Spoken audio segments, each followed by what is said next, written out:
Muy buen domingo para todos ustedes, mis hermanos, mis hermanas.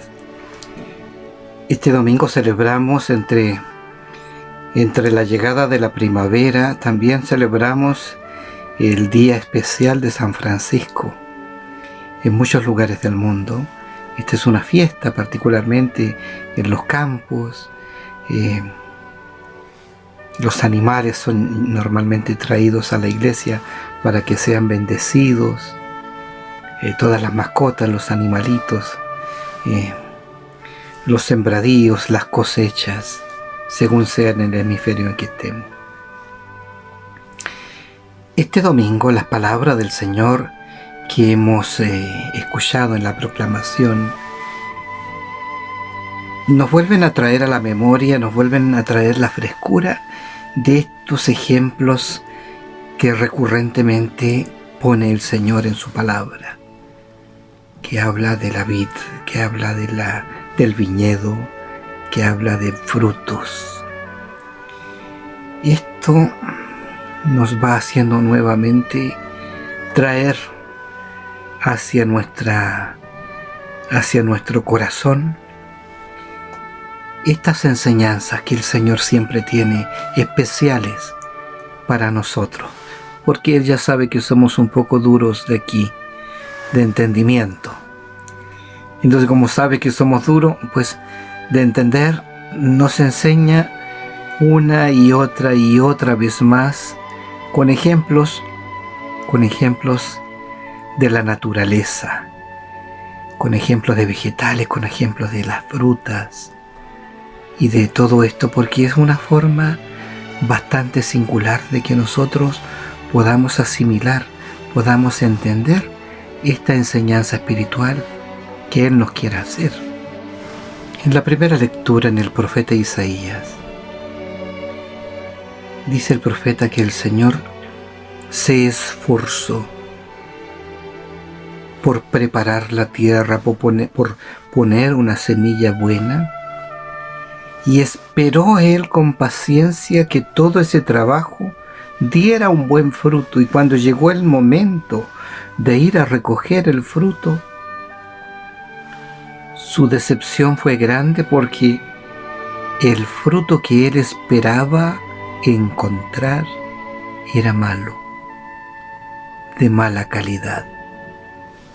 Él dijo: trabajé tanto, me esforcé tanto para obtener un buen fruto, algo rico, y sin embargo salió esto agrio, salió esto malo, no me sirve, lo desecho. Muchas veces en nuestra vida nos pasa algo ligeramente similar. ¿Cómo fue a salirme este hijo así? ¿Cómo me fue a salir esta hija así? Si yo me esforcé es toda mi vida en darle educación, en darle un buen nivel de vida, en darle su ropa, sus alimentos, en darle un buen ejemplo aquí en la casa, en no permitir que se juntara con malas amistades. Y pues estaba todo en condiciones para que saliera una extraordinaria hija, un extraordinario hijo, y salió es un don nadie. No lo puedo creer, que hice mal. Tantas veces hemos escuchado eso. A diario escuchamos eso, que los padres, en su esfuerzo por educar a sus hijos, lo han entregado todo y esperan que sus hijos salgan a la altura del esfuerzo que se han gastado los padres toda su vida hasta llegar de viejitos, y pues no se condice el resultado. Salieron unos hijos desagradecidos, que se olvidaron de los padres, se fueron de la casa y más nunca más supieron de ellos. Hay también en la segunda lectura San Pablo nos dice otra clave, nos dice: piensen, aquí en la lectura, piensen, dice, No se inquieten, aprecien, dice, todo lo que sea bueno, verdadero y noble. Aprecien todo lo que hay de justo y de puro. Sean ustedes amables. Todo lo que esté en virtud y que merezca elogio, todo eso seguid. Qué cosa más bonita, nos dice San Pablo. La viña aquí, para estos relatos bíblicos, simbolizan a la iglesia de Jesús. La iglesia del Señor es esta viña en este relato. Y en esta iglesia el Señor Jesús ha puesto toda su esperanza. En la iglesia Jesús puso toda su vida. Él de hecho eligió a 12 personas. Nadie se los metió no se los metió estos 12 al Señor ni por cuña, ni por palanca, ni por nada de esas cosas. Él solito, el mismo Señor, los eligió. Y nuestro Señor tenía un ojo extraordinario. Eligió a Judas, que era ladrón. Eligió a Pedro, que lo negó 3 veces. Eligió a Tomás, que no le creía nada. Los eligió a todos y que lo abandonaron al primer momento de problemas en el huerto de los olivos, toditos se fueron. No podemos decir entonces que nuestro Señor eligió realmente a todos los mejores y los más buenos, pues por lo visto el Señor no tenía tan buen ojo como lo tiene usted. Porque usted sí sabe ver, este es bueno, este es malo, este es charlatán, este no sirve para nada. El Señor eligió a estos 12 para la iglesia, para sobre estos 12 construir la iglesia que somos hoy día todos nosotros. Y Él esperó que estos 12 fueran buenos y dieran un fruto bueno, como lo es usted o como lo soy yo. Lastimosamente, en medio de todo esto, hemos salido duros de aquí, duros de entendimiento y también duros de aquí, duros de corazón. Y aquí en esta lectura del Evangelio hay un misterio tan grande. Vamos a tratar de descifrar este misterio. Coloca el Señor otra vez esta imagen de una viña y de unos labradores. El Señor dice en el Evangelio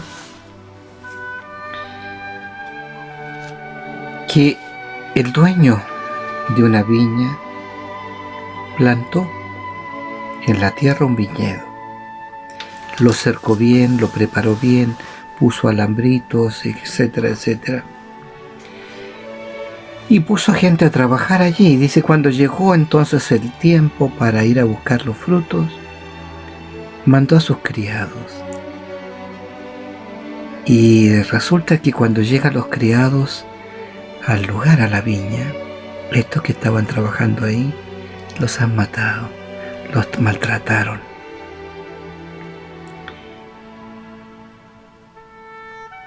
Después, cuando se da cuenta de esta atrocidad, el dueño de la viña vuelve a enviar a otros mensajeros a lo mismo y le ha resultado lo mismo. ¿Cierto? Que los mataron con la ilusa idea que han tenido estos que estaban trabajando en la viña de quedarse con la viña. Sin embargo, dice el relato, cuando le pregunta al Señor, ¿qué piensan ustedes que va a ser el dueño de la viña? Entonces va a decir, el dueño de la viña cuando venga va a ir personalmente y pues los va a funar a todos esos. Los va a matar, los va a expulsar. No lo van a pasar bien, sin lugar a dudas.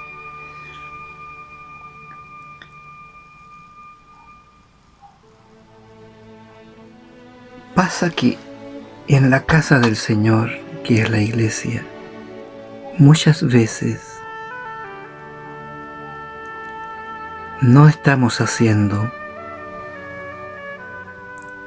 correctamente la comisión que Jesús nos ha dado.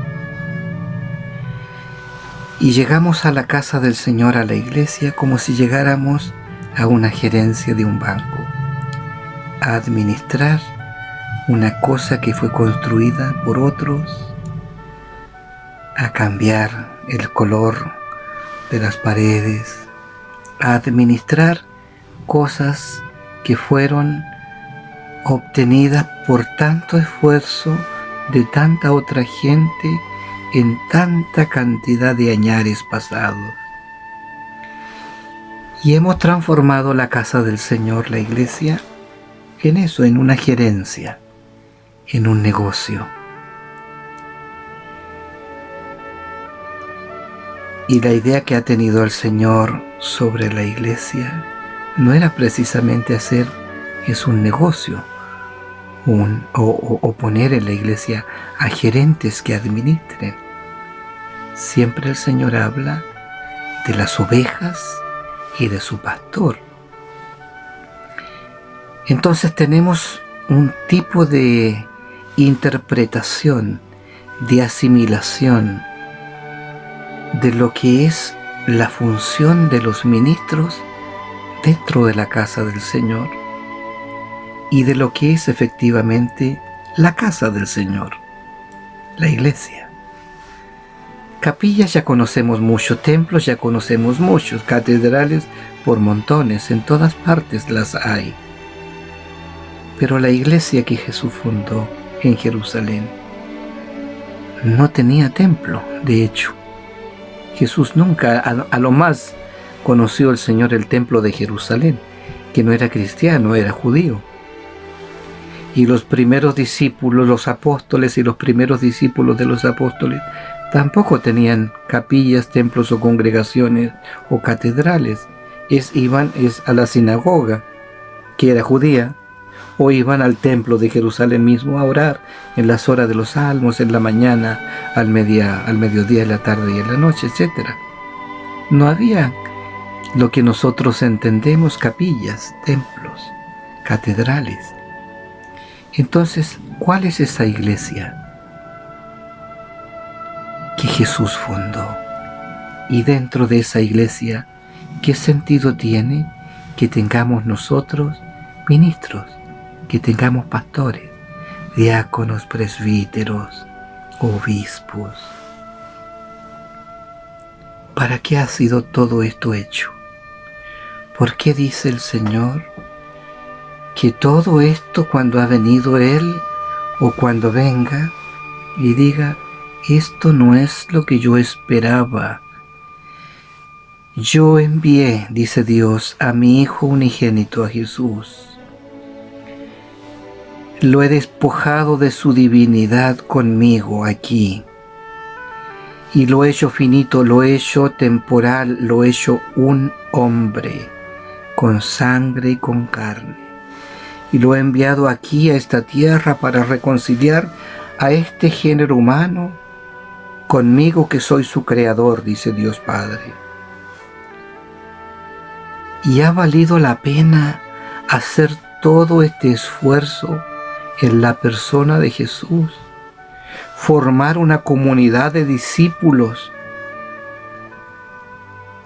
hablar de una nueva forma de relacionarnos, de una nueva forma de vivir, y que a nadie le haya quedado siquiera una poquita de esa idea, de esa predicación, de ese testimonio aquí en el corazón, y que hayamos estado 21 siglos tan equivocado que cuando hablamos hoy día de la iglesia, lo primero que se nos viene a la cabeza es la capilla, el templo o la catedral. Y no logremos distinguir que la iglesia somos todos los que hemos nacido de nuevo. Es la asamblea, la eclesía de los que hemos nacido de nuevo por el agua y por el Espíritu Santo. Entonces el Señor nos interroga y te interroga a ti también.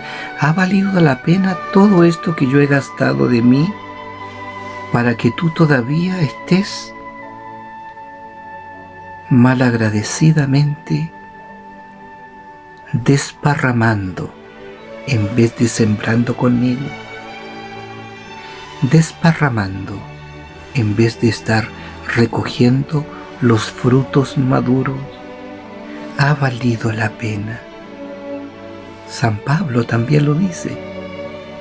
Ay, es que ustedes se la pasan es todo el tiempo en disputas sobre quién tiene más autoridad que el otro, sobre cuál es el derecho de uno sobre mi propio derecho.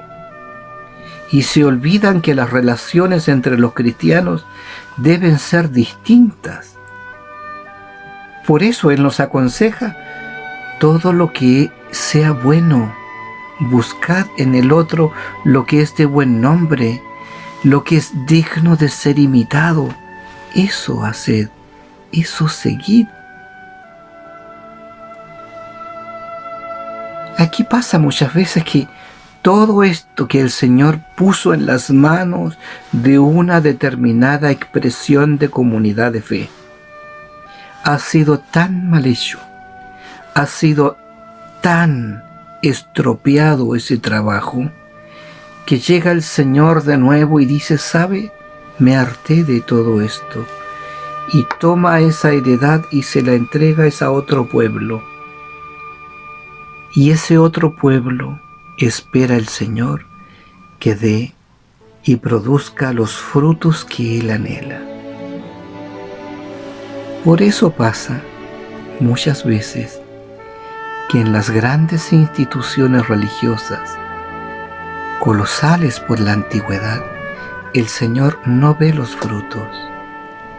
Y esa porción de la semilla del reino la quita de ese lugar colosal y la pone en diminutas comunidades pequeñitas que ni heredad ni herencia tienen, para que ellas den fruto.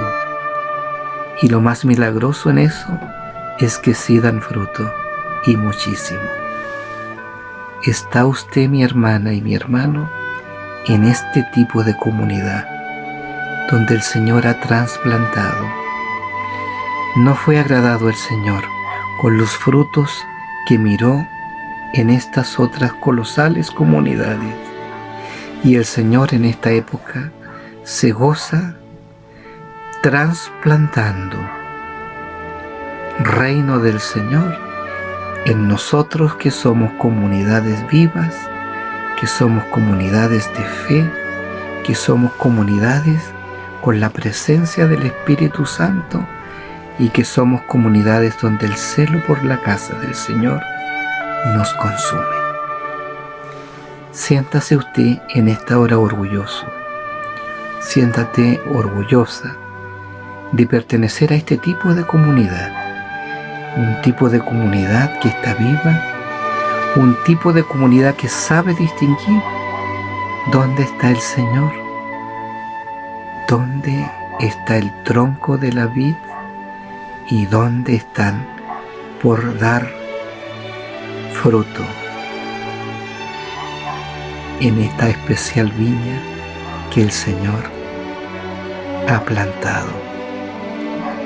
Vamos a orar.